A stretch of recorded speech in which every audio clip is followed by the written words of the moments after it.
चलिए तो अब हम शुरू करते हैं अगला lesson, the banyan tree.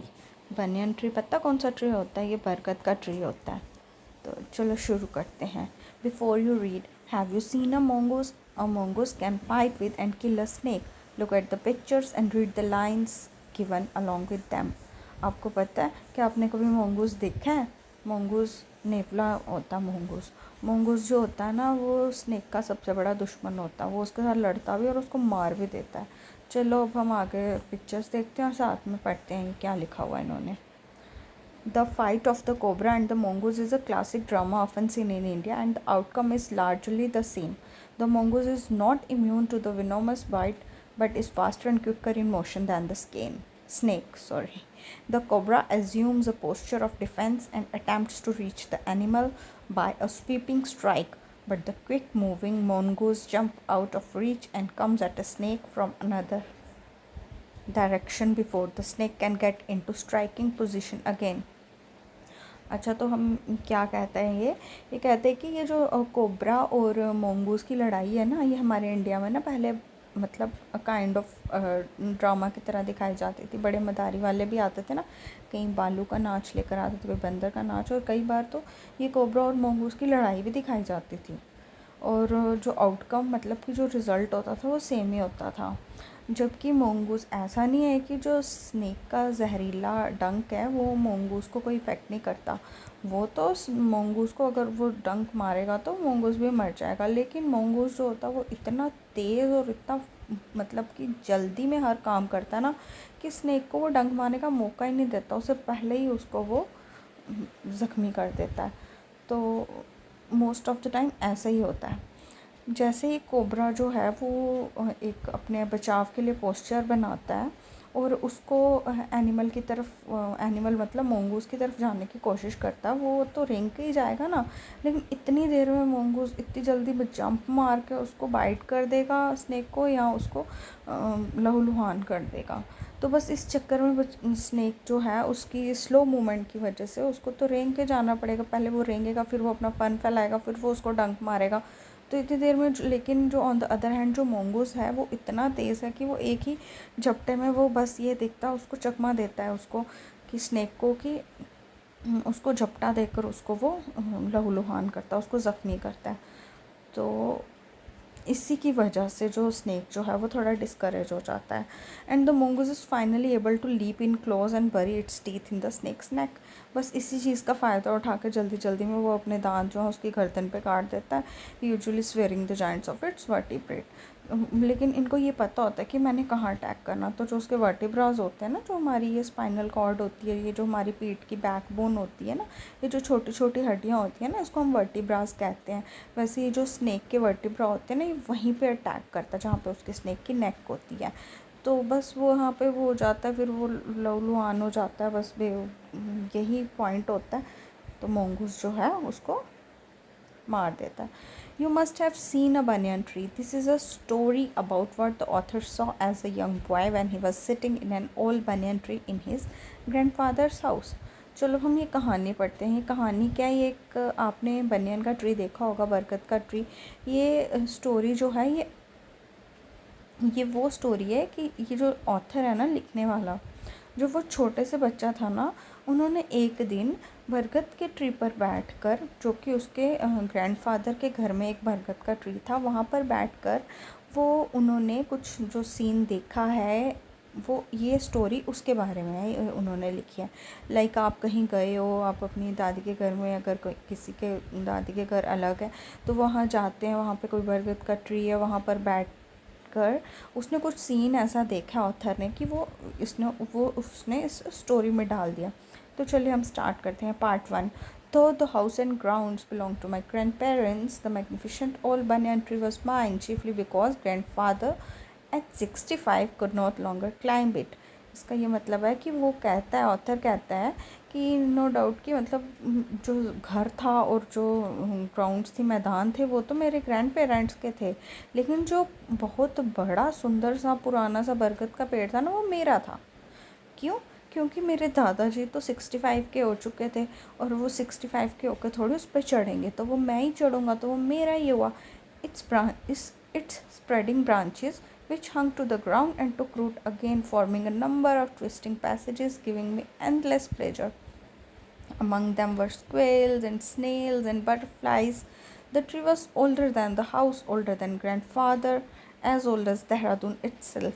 I could hide myself in its branches behind thick green leaves and spy on the world below. अच्छा, तो ये जगह, ये जो उसका घर है, ये देहरादून में है।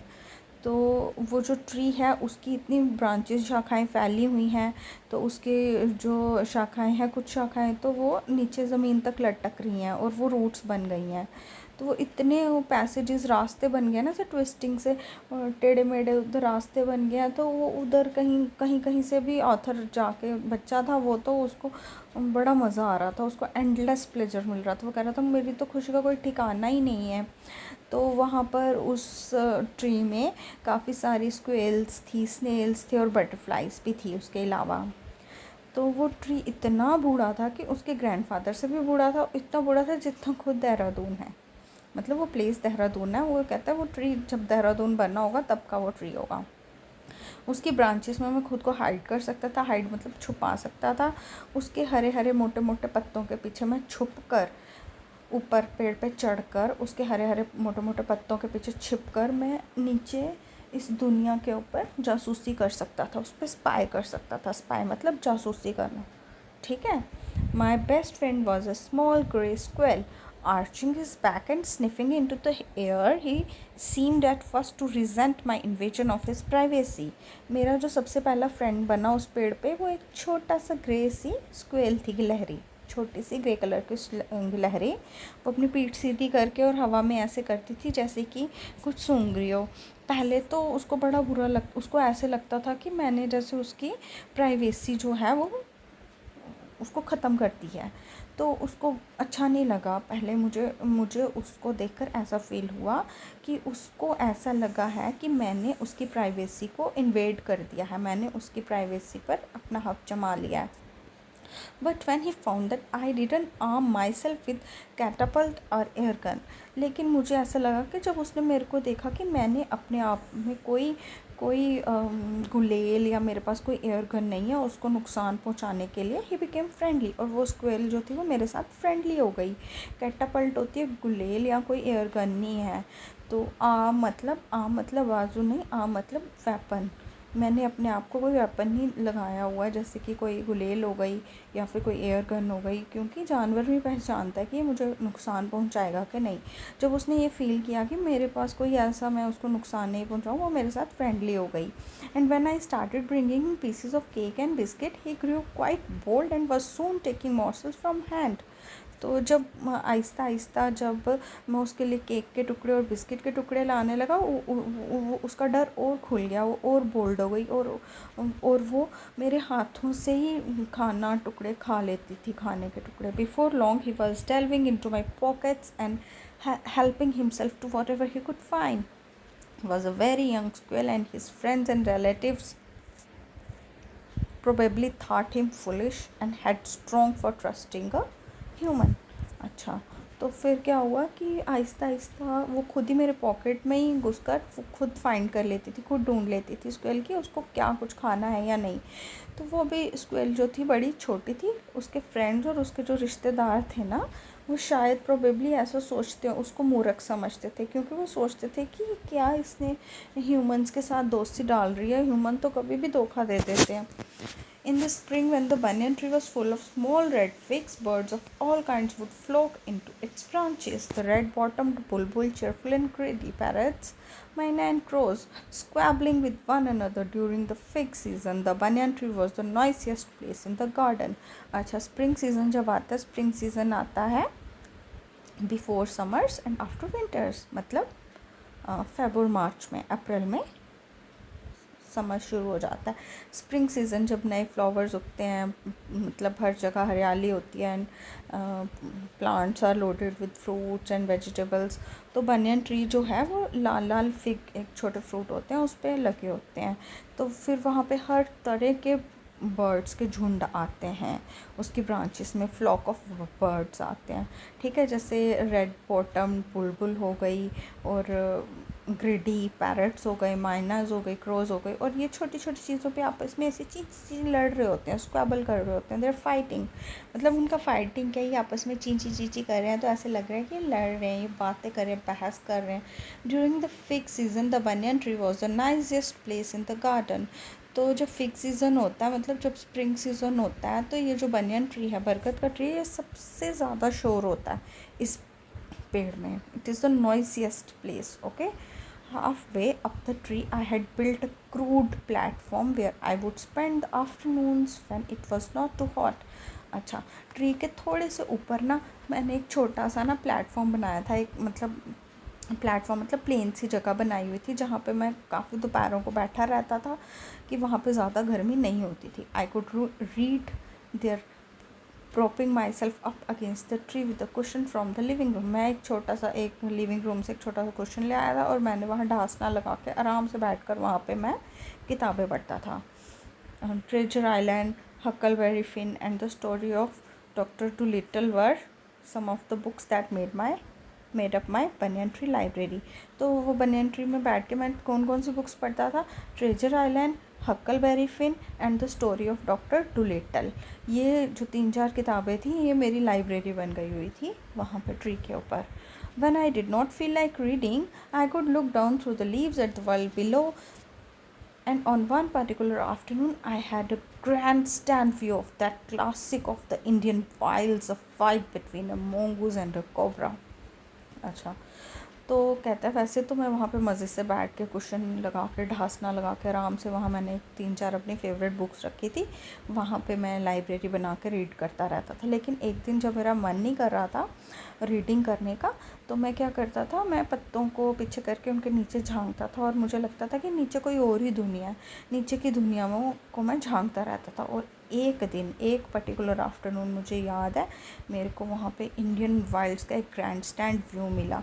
ग्रैंड स्टैंड व्यू मतलब कि देखने लायक, मतलब कोई सीन था. वो क्या था? देखने लायक सीन था. एक फ़ाइट थी बिटवीन मोंगूज़ की और कोबरा.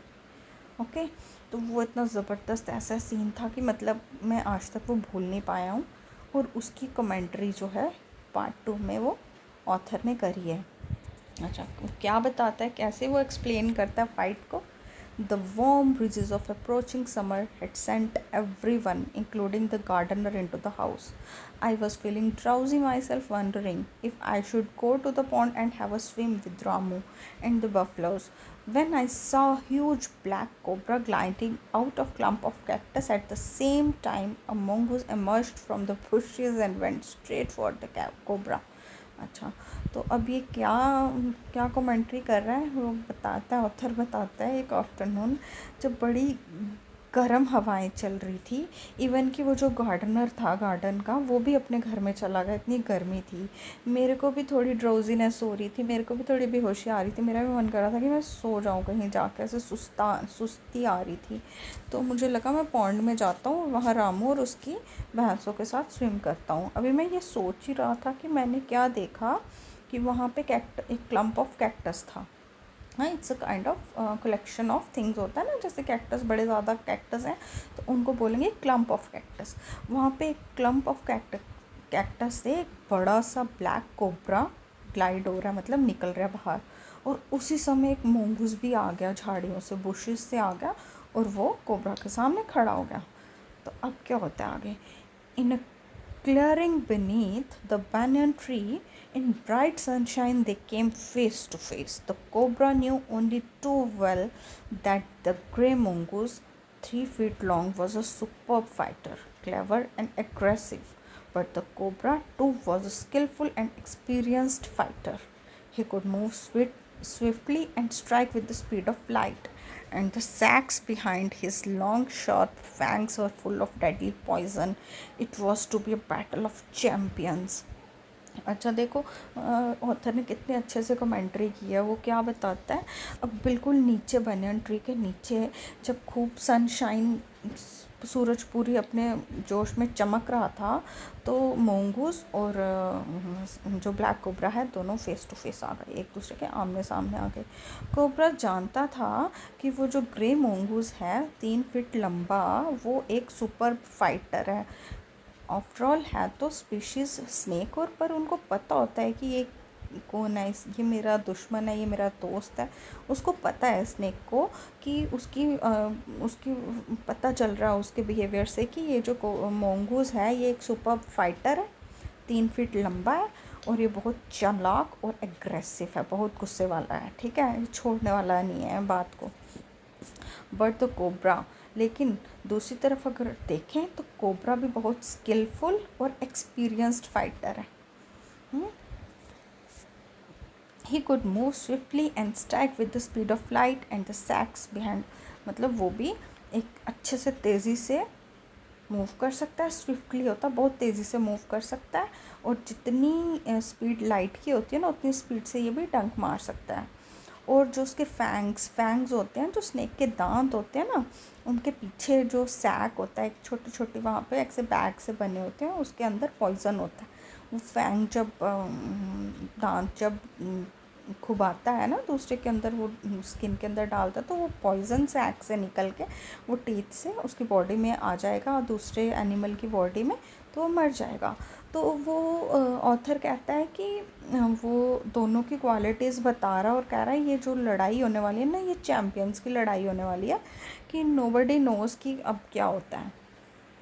फिर hissing डिफियंस, his forked tongue darting in and out, the cobra raised 3 of his 6 feet off the ground and spread his broad spectacled hood. The mongoose pushed his tail, the long hair on the spine stood up.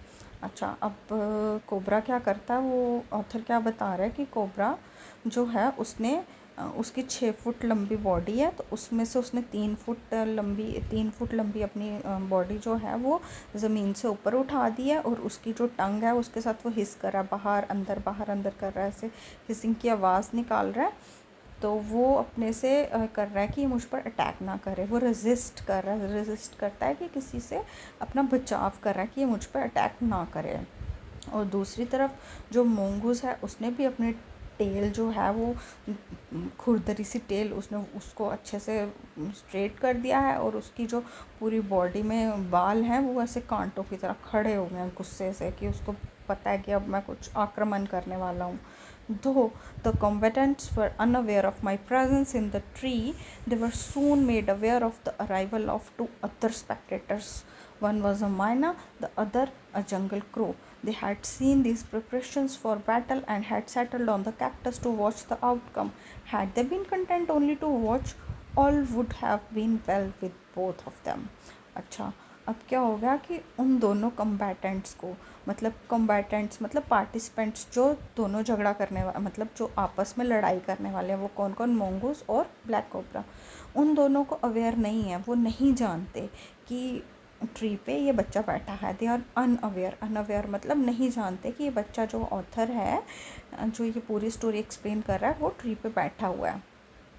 हाँ, लेकिन उनको 2 और spectators होते हैं देखने वाले, वो जो 2 स्पेक्टेटर्स हैं उनका पता चल गया, एक मैना है और दूसरा जंगल क्रो, ठीक है। 2 वो उनको दिख गए हैं, 2 जने आए हैं, 2 पक्षी उड़ के आए हैं, एक मैना है, एक जंगल क्रो है।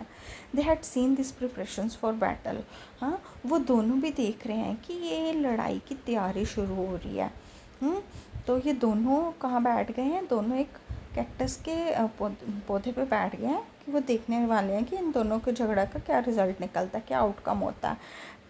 तो क्या वो ये सब देख के इतना ही, मतलब कैक्टस के पौधे पर बैठ के ये लड़ाई देखने से ही संतुष्ट होते हैं, या इनको और भी कुछ चाहिए इसमें से। तो चलिए अब देखते हैं आगे क्या होता है। The cobra stood on the defensive, swaying slowly from side to side, trying to mesmerize the mongoose into making a false move. अच्छा, अब कोबरा क्या होता है, कोबरा जो है वो अपना खड़ा होता है अपने बचाव के लिए, वो आहिस्ता आहिस्ता अपना सिर हिला रहा है, ऐसे साइड टू साइड हिला रहा है, ताकि वो मोंगूस को चकमा दे सके कि मोंगूस अगर जिस तरफ से भी मोंगूस अटैक करेगा और वो उसको डंक लगा देगा। लेकिन मोंगूस को भी पता है कि ये तो, इसकी नज़र इतनी तेज़ है कि ये तो 1 मिनट पलक भी नहीं झपकाएगा, और वो उससे नज़र से नज़रा नहीं मिलाता। Instead he fixed his gaze at a point just below the cobra's hood and opened the attack. वो उसकी नज़र में नज़र मिलाता ही नहीं है, क्योंकि उसको पता है कि मेरी नज़र से ही ये भांप जाएगा कि ये मोंगूस किस तरफ अटैक करने वाला है। तो वो नज़र मिलाता ही नहीं उसकी तरफ, वो उसकी गर्दन की तरफ देखता है और फिर अटैक करता है। Moving forward quickly until he was just within the cobra's reach, the mongoose made a tended move to one side. अच्छा, अभी क्या हुआ है कि अभी वो कोबरा की पहुंच से बाहर है और वो मोंगूस ऐसे शो कर रहा है कि उसने एक साइड पे मूव किया है। Immediately the cobra struck his great hood came down so swiftly that I thought nothing could save the mongoose. उसने इतनी ज़ोर से, कोबरा ने इतनी ज़ोर से डंक मारने की कोशिश की है कि मैं तो डर गया। मैंने सोचा, ऑथर कहता है, मैं तो डर गया, मुझे लगा ये मोंगूस तो गया काम से। But the little fellow jump neatly to one side. लेकिन जो वो था ना मोंगूस, वो इतनी तेज़ी से दूसरी साइड की तरफ उसने जंप किया and darted in as swiftly as the cobra. और उसने and biting the snake on the back, उसने जितनी तेज़ी से कोबरा ने उसके ऊपर डंक मारने की कोशिश की थी, उतनी ही तेज़ी से उसने स्नेक के बैक में बाइट कर दिया और फिर से उसकी पहुंच से दूर हो गया। At the same moment that the cobra struck, the crow and the myna hurled themselves at him, only to collide heavily in mid-air. अब जो दोनों जनी बैठे थे, मैना और क्रो, उन्होंने सोचा कि कोबरा अब ज़ख्मी हो गया है, क्योंकि एक बाइट तो दे चुका था मोंगूस कोबरा को। उन्होंने सोचा चलो अब हम भी इसको अपना शिकार बनाते हैं। वो दोनों तेज़ी से उड़ के आए और बट क्या देखता है वो कि कोबरा और मैना, कोबरा नॉट, क्रो एंड मैना जो है वो आपस में कोलाइड हो गए हैं, टकरा गए हैं हैवीली, मतलब काफ़ी ज़ोर से टकराए हैं हवा के बीचों बीच। Shrieking insults at each other they return to the cactus plant. तो जब वो टकराए हैं आपस में तो फिर वो एक दूसरे को इंसल्ट करते हैं, गलत गलत लैंग्वेज बोलते हैं और फिर वापस आके कैक्टस प्लांट पे बैठ जाते हैं। ये सब किसकी परसेप्शन है? ये ऑथर की परसेप्शन है। ऑथर मतलब उस बच्चे की परसेप्शन है जो पत्तों के पीछे, बनियन ट्री के पत्तों के पीछे छुपकर ये सब देख रहा है। उसको थोड़ी पता ही इंसल्ट कर रहे हैं, they are not speaking any words, but उनके बिहेवियर से उसको ऐसा लग रहा है कि वो ऐसे चींची चाचा कर रहे हैं कि वो एक दूसरे को, मैना और क्रो एक दूसरे को गलत गलत उनकी इंसल्ट करके वापस जाके कैक्टस के प्लांट पे बैठ जाते हैं। हाँ, तो अब कोबरा की बैक पे मोंगूज ने एक बारी अपने दांत काट चुका था, उसकी वजह से उसकी गर्दन पे ब्लड जो था वो चमकना शुरू हो गया। ब्लड ग्लिसन्ड ऑन द कोबरा's बैक। शोन इधर साइड में लिखा, glisten means shone. Shone is a verb of shine. Okay, glistened, glisten, shine, glistened, shone. तो उसकी जो कोबरा था उसकी नेक में ब्लड शाइन हो रहा था। The cobra struck and missed. Again the mongoose sprang aside, jumped in and bit. Again the birds dived at the snake, bumped into each other instead and returned shrieking to the safety of the cactus. अच्छा, फिर cobra ने उसको strike किया, फिर उसको मारना चाहा लेकिन मिस हो गया। ठीक है, फिर कोबरा ने जब अटैक करना चाहा लेकिन फिर मिस हो गया। फिर से मोंगूस ने जंप किया, स्प्रिंग असाइड, साइड से उसने जंप मारा और फिर उसको बाइट कर गया। हाँ, जैसे फिर से उसने मोंगूस ने स्नेक को बाइट किया तो वो उसका और ब्लड आया। तो बर्ड्स ने अब सोचा अब तो स्नेक ज़ख्मी हो गया, हम भी चलो अपना इसको शिकार बना लेते हैं। उन्होंने फिर से ऐसे ही वो तेज़ी से आए, हवा में उड़ गए और वापस में एक दूसरे के साथ टकराए। फिर वापस में एक दूसरे के साथ उन्होंने लैंग्वेज का मिसयूज़ किया और फिर वापस आके कैक्टस पे बैठ गए। ये सब जो है ये ऑथर जो है वो डिस्क्राइब कर रहा है, वो कमेंट्री कर रहा है कि ऐसा ऐसा हो रहा है भाई। The third round followed the same course as the first, but with one dramatic difference. The crow and the myna still determined to take part in the proceedings, dived at the cobra, but this time they missed each other as well as their mark. The myna flew on and reached its perch, but the crow tried to pull up in midair and turn back. In the second that it took the bird to do this, the cobra whipped his head back and struck with great force, his snout thudding against the crow's body. अच्छा, तो अब क्या हुआ, दो बार तो क्या हो गया था, मोंगूस जो था वो स्नेक को अपने दांत काट चुका था उसके। अब तीसरी बार भी ऐसा ही हुआ। लेकिन क्या फ़र्क हुआ, अब जो क्रो और मैना थे ना, उनको भी अभी तक उनको चैन नहीं मिला था। उनको अभी भी था कि हम भी कोबरा को अपना शिकार बना लेते हैं, ठीक है, हम भी बहती गंगा में हाथ धो लेते हैं। अगर मंगूस ने कोबरा को ज़ख्मी किया तो हम भी इसको अपना खाना बना लेंगे।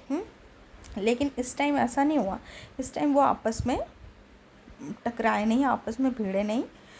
मैना जो थी वो उड़ी और वापस अपने बैठ गई अपनी जगह पे। लेकिन क्रो जो था ना, क्रो वापस उड़ा और उसने जैसे ही कोबरा को उसने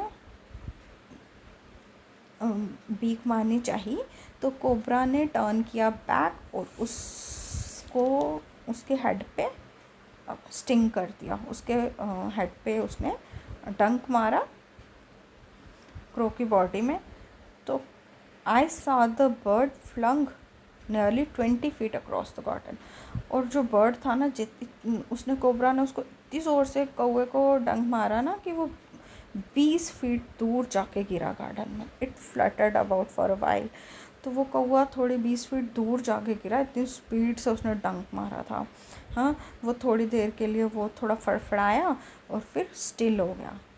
फिर वो हिला ही नहीं, वो मर गया। The myna remained on the cactus plant and when the snake and the mongoose return to the fight very wisely decided not to interfere again. अब मैना ने देख लिया था कौवे का हाल, अब वो भी डर गई अंदर अंदर से। अब उसने देखा स्नेक और mongoose तो वापस लड़ने लगे हैं, अब मेरे लिए यही अच्छा होगा मैं कि चुप करके इधर कैक्टस के पौधे पे बैठी रहूँ। तो cobra was weakening and the mongoose walking fearlessly up to it. अब जैसे 2-3 बार कोबरा जो था वो mongoose जो था उसने कोबरा पे अटैक कर लिया था। कोबरा का कॉन्फिडेंस लो हो गया था, वो कमज़ोर हो गया था, उसका ब्लड निकलने लगा था। और on the other hand mongoose जब उस पर अटैक करते जा रहा था, अब उसका डर ख़त्म होते जा रहा था, उसका कॉन्फिडेंस बढ़ते जा रहा था। वो अपनी छोटी जो लेग्स थे उस पर खड़ा हुआ and with the lightning snap had the big snake by the snout. और वो जो उसने बड़े से सांप को अपनी नाक से फिर से उसको मारा। The cobra writhed and lashed about in a frightened manner. अब जो कोबरा था ना वो डर गया। अब उसने फिर भी एक डरे हुए माहौल में उसने फिर भी अपनी हिम्मत नहीं हारी। उसने mongoose and even coiled itself about the mongoose। और mongoose के इर्द गिर्द वो उसने mongoose को अच्छे से अपने आप को mongoose की बॉडी के अराउंड कॉइल कर लिया।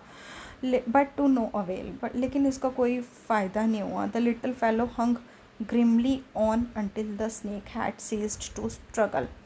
तो लेकिन वो जो लिटिल फेलो मतलब जो mongoose था ना, उसने उस पर तब तक मतलब कि वार करता रहा जब तक वो जो स्नेक था ना उसने स्ट्रगल करना बंद नहीं किया, उसने सीज टू स्ट्रगल नहीं किया, उसने हिम्मत नहीं छोड़ी। He then smelt along its quivering length, gripped it round the hood and dragged it into the bushes. अच्छा, फिर उसने क्या किया, जब उसने देखा कि ये तो इसने तो स्ट्रगल करना छोड़ दिया, ये तो अब बिल्कुल हिलना ये बंद हो गया, उसने क्या किया, उसकी पूरी लेंथ में उसको स्मेल किया। फिर उसने उसको उसकी हुड से पकड़ा और उसको घसीट कर ले गया झाड़ियों में। The myna dropped cautiously to the ground, hopped about, peered into the bushes from the safe distance, and then with the shrill cry of congratulations flew away. अच्छा, अब ये सब कौन, मैना तो देख रही थी, ऑथर के अलावा मैना भी देख रही थी। मैना जब अब देख रही थी, अब वो डर गई थी क्योंकि उसने क्रो का हॉल देख लिया था। वो कॉशियसली बड़े ध्यान से गई, ज़मीन पर उतरी, फिर उसने 2-4 हॉपिंग किया, जंप किया, फिर उसके झाड़ियों में उसने झांकी, थोड़ी सेफ डिस्टेंस से कि कहीं वो सांप जिंदा ना हो तो वापस उसको मार दे। फिर जब उसको श्योर होगा कि अब ये मर चुका, with the shrill cry of, और फिर उसने आहिस्ता से एक मतलब अपनी ही भाषा में, मतलब अपनी सी चीखों में उसने कॉन्ग्रेचुलेशन किया mongoose को और फिर उड़ गई। और ये जो पूरी कहानी है, ये जो पूरी कमेंट्री है, ये जिस ऑथर ने ये लिखी है वो ही इज़ रस्किन बॉन्ड, और थोड़ी सी इसमें चेंजेस लाई गई हैं, स्लाइटली एब्रिज्ड। ये जो स्टोरी है थोड़ी सी इसको चेंज किया गया है। ओके।